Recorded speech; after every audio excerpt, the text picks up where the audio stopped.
Hello everyone and welcome back to the Chimney channel. In today's video I want to discuss something that's been on my mind for quite a while. It's been in the back burners, but it's only recently, just today when I watched a Bellular news video, that I actually saw some of the first signs of this happening in action. So I have long suspected that classic World of Warcraft will start to influence the design decisions that the retail developers will take with the modern version of the game going forwards.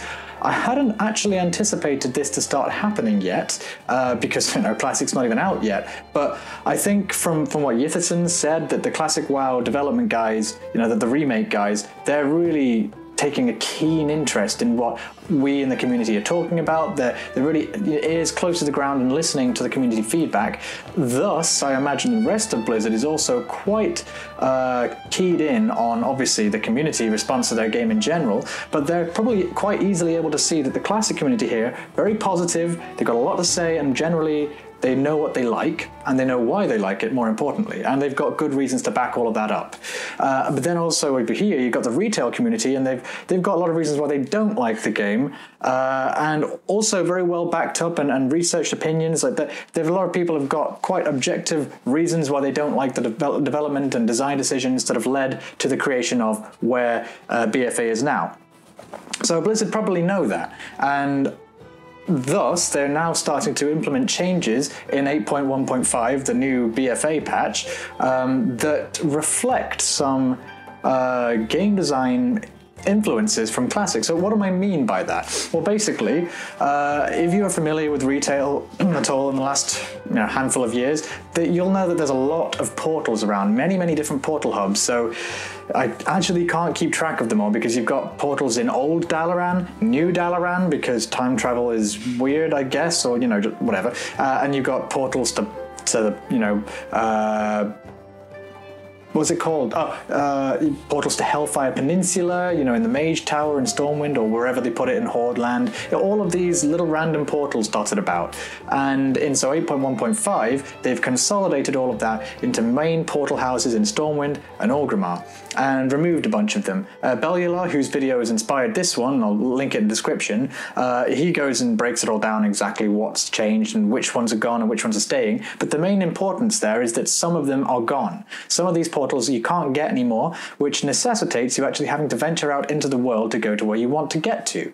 And obviously, predictably, there was a, Taliesin trademark shit show on the forums, because people don't really want to spend time playing the game. They want to spend time doing maybe the mechanical things of a PvP, world quest, or whatever it might be, but they don't want to spend time actually being in the role-playing element of exploring the world. That's really quite dead in modern World of Warcraft, which I think is sad, because actually in Classic, if I have to go, say even before the Battle Masters and all of that, if I want to go and do a game of Arathi Basin, and I'm in, say, Ironforge, I got to mount up, or take a flight path to Refuge Point. Oh, I suppose that's a bad example because I can take a flight path there. But you know what I mean? I have to actually travel. I can't just take a portal there, and that's great because it gives me opportunity to engage in world contents and world PvP, or just do a bit of role playing, or not with anyone, just thinking, oh, Arathi Highlands, I like this place, or going through the wetlands, oh, I remember when I died here as a night elf, all of that stuff, and also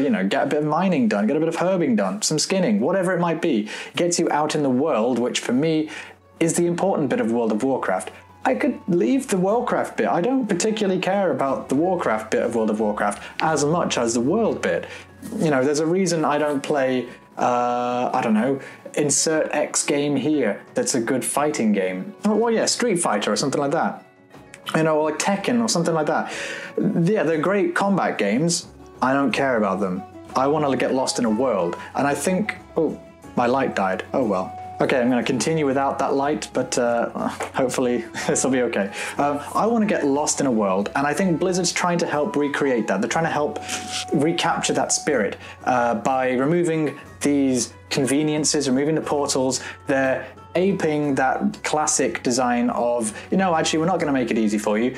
because by doing that, we're taking away your ability to experience the world and play the game, frankly. It's like training a child to ride a bike. You know, my dad was big in the bike business when I was a kid, and stabilizers, you know, the stabilizer wheels you put on either side of the back wheel, they're terrible because the child is, you know, riding the bike and they'll just go do that side and they'll ride this way and then they'll flop over on the other side, and they're not actually learning to balance. They're just relying on the stabilizer wheels to keep them upright. As soon as you take them off, they'll fall over. And so parents give their kids stabilizer wheels to help them learn to ride the bike, but actually it hinders them. And one of my point is that, you know, you do something to try and help players, so you give them nice portals, all these convenience features, all these ease of life, you know, what do they call it? Quality of life improvements is obviously the debate that rages in Classic all the time. These things, they come from a good place, but just like the stabilizer wheels, they don't help anyone in the long run. That's my main point there. So it's really cool to see the Blizzard, you know, retail devs right now implementing these decisions, whether they're aware that they're being influenced by Classic WoW or not.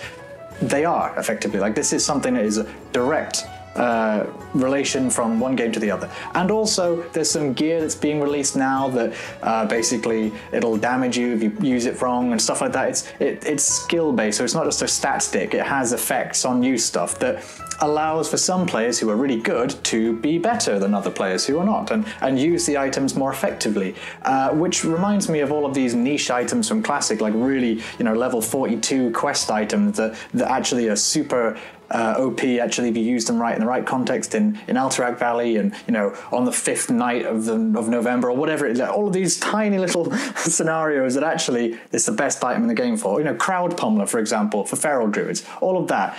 And in April 1.5, with these new on-use sort of epics they've got that will penalize people that don't use them correctly, that is allowing people to fail again. It's making the game harder and more punishing, but consequentially more rewarding. So this is, again, a very rambly video, which my discussion videos often are, because they're not scripted if you haven't realized.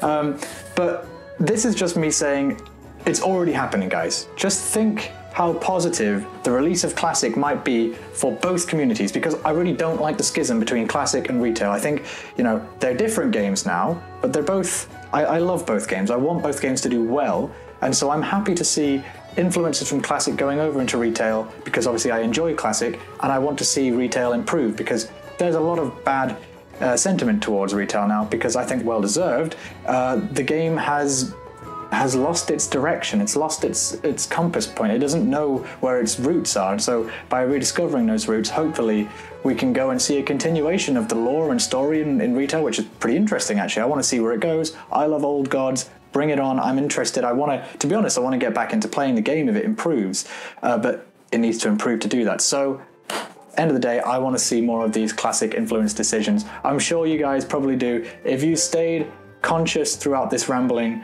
then congrats to you. I got about 3 or 4 hours sleep last night because I just couldn't go to bed. I blame Apex Legends because I was playing that just before bed and I could not stop trying to like dodge bullets in my sleep. It wasn't good. It was not a good look. So apologies for the scatterbrain nature of this video. That is why, if you were wondering. But yeah, leave a like, leave a comment, subscribe, all of that good stuff, and join my Discord. I'd love to see more of you there, and we can do all that chatting good stuff. I'm working on my Scorecraft for Honor Hold. If you're not sure what Scorecraft is, it's my series where I dig into the music of World of Warcraft and explore how it works and put it in a story. Like, I fuse the lore and the music in a package that is digestible by anyone regardless of musical training. That's the idea anyway. So I am looking forward to seeing you there. Catch you next time, guys, but until then, stay shin. Bye-bye.